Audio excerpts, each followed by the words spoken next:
Hello అండి, welcome back to easy cook channel. ఈరోజు మనం లంచ్ బాక్స్లోకైనా, రైస్లోకైనా, చపాతీ దేంట్లోకైనా చాలా టేస్టీగా ఉండే గుడ్డు వెల్లుల్లి కారం ఎలా ప్రిపేర్ చేసుకోవాలో ఇప్పుడు ఈ వీడియోలో చూద్దామండి.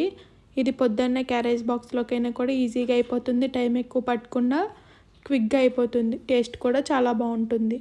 ఎప్పుడైనా ఒంట్లో బాగాలేనప్పుడు, జ్వరంగా అనిపించినా, నోటికి చేదుగా అనిపించినప్పుడు కూడా ఈ కర్రీ తింటే కారం కారంగా చాలా బాగుంటుంది. ఈ కర్రీ ఈజీగా టేస్టీగా ఎలా ప్రిపేర్ చేసుకోవాలో ఇప్పుడు ఈ వీడియోలో చూసేద్దాం.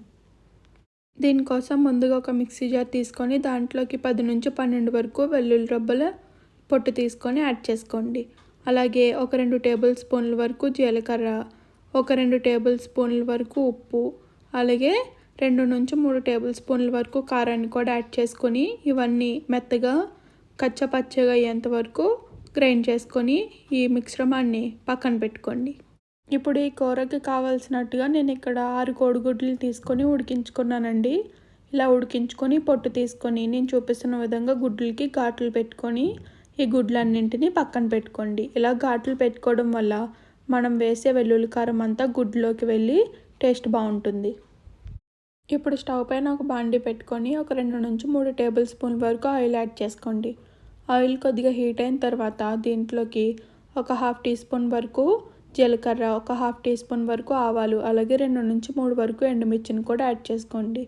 అలాగే కొద్దిగా కరివేపాకును కూడా యాడ్ చేసుకొని ఇవి లైట్గా ఫ్రై అయ్యేంత వరకు ఫ్రై చేసుకోండి. ఇవి కొద్దిగా ఫ్రై అయిన తర్వాత దీంట్లోకి 3 నుంచి 4 వరకు మీడియం సైజ్ ఉల్లిపాయలను ఇలా చిన్న ముక్కలుగా కట్ చేసుకొని ఇవి కూడా యాడ్ చేసుకొని ఒకసారి బాగా కలుపుకోండి. ఇలా బాగా కలిసిన తర్వాత ఒక టీ స్పూన్ వరకు సాల్ట్ని కూడా యాడ్ చేసి ఈ ఉల్లిపాయలు గోల్డెన్ కలర్ వచ్చేంత వరకు కలుపుకుంటూ మూత పెట్టి మగ్గించుకోండి. ఇలా ఒక 5 నిమిషాలు మగ్గిన తర్వాత మూతను తీసి అంతా బాగా కలిసేలా బాగా కలుపుకోండి. ఈ కర్రీకి ఉల్లిపాయలు ఎంత బాగా మగ్గితే టేస్ట్ అంత బాగుంటుందండి. ఉల్లిపాయలు మొత్తం గోల్డెన్ కలర్ వచ్చేంత వరకు నెమ్మదిగా ఫ్రై చేసుకోండి, కర్రీ టేస్ట్ బాగుంటుంది.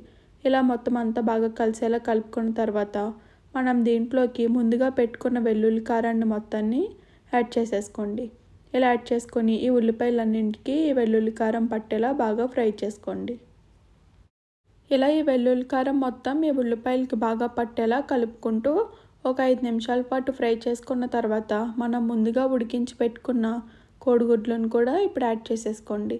ఇలా మొత్తం యాడ్ చేసేసుకొని ఈ ఉల్లిపాయలు వెల్లుల్లి కారం మిశ్రమం అంతా ఈ కోడిగుడ్లకి పట్టేంత వరకు కలుపుకుంటూ బాగా ఒక 5 to 10 మినిట్స్ వరకు ఫ్రై చేసుకోండి.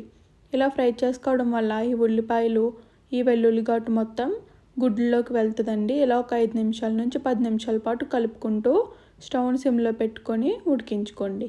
అంతేనండి, ఈజీగా టేస్టీగా ప్రిపేర్ చేసుకొని కోడిగుడ్డు వెల్లుల్లి కారం రెడీ అయిపోతుంది.